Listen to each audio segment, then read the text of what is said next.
And those sweaty grocery carts are clattering on broken asphalt, and all the people pushing them move slow, like the waves of air through the lungs of the overheated people who live here.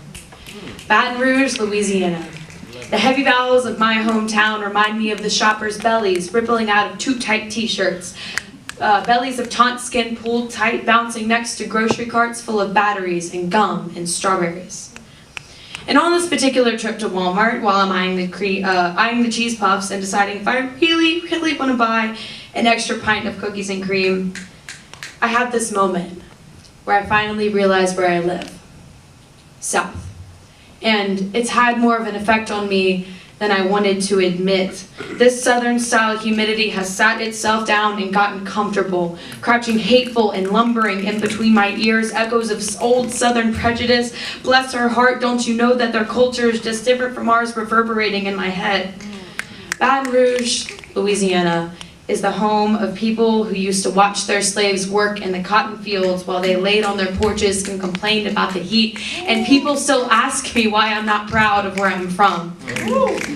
They don't get why I'm ready to pile in the car and drive north fast, why I spent so long in denial about my geography, pretending that I didn't live in the armpit of the United States, trying not to smell that stink of leftover rundown bathrooms for the help in the garages of older houses. And all those faded protest signs laying in dumpsters that say, separate but equal. And today, in 2016, those slimy southern whispered prejudices are still here. The only difference is in the volume. And all the terrible things I've heard have seeped into me. They've burrowed into my psyche, that fear of anything that looks different. As I walk back to my car with my groceries, I cannot tell you why my body is sounding an alarm at the man getting into his car next to me. Why I'm starting to sweat, why my heart is starting to rabbit foot out of my chest, why I hear the flash of subconscious racism baring its teeth. Why there's some nasty, racist old southern woman somehow parked herself and her sweet tea inside of me, looking at the man getting in the car next to me and saying, he's probably a drug dealer. I don't know how she slipped her way in, and I don't want her there. But all I know is that she comes from the bigoted history underneath my feet. The difficult history myself and everyone else is having a hard time escaping. At school, the black kids socialize in the library, but the white ones on the planters.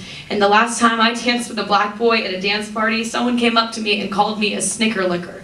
If I kissed one of those boys at the party, the white boys at school refused to talk to me. And my mother lays her head in her hands for days. But you know what about all those sweaty kids at the party and those sweaty grocery carts at Walmart and all those sweaty mom chaperones and my own cold sweat? We're all just trying to get rid of something. Maybe some of us are running away from our roots and our guilt, and maybe some of us are putting the Confederate flag sticker on our bumpers and wrapping in them tighter.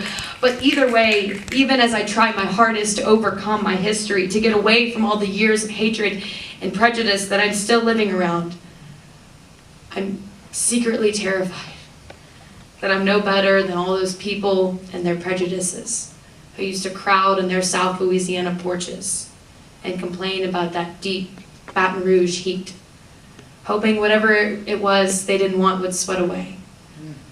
Just like the moisture leaking from tall, sweet glasses of iced tea. Thank you.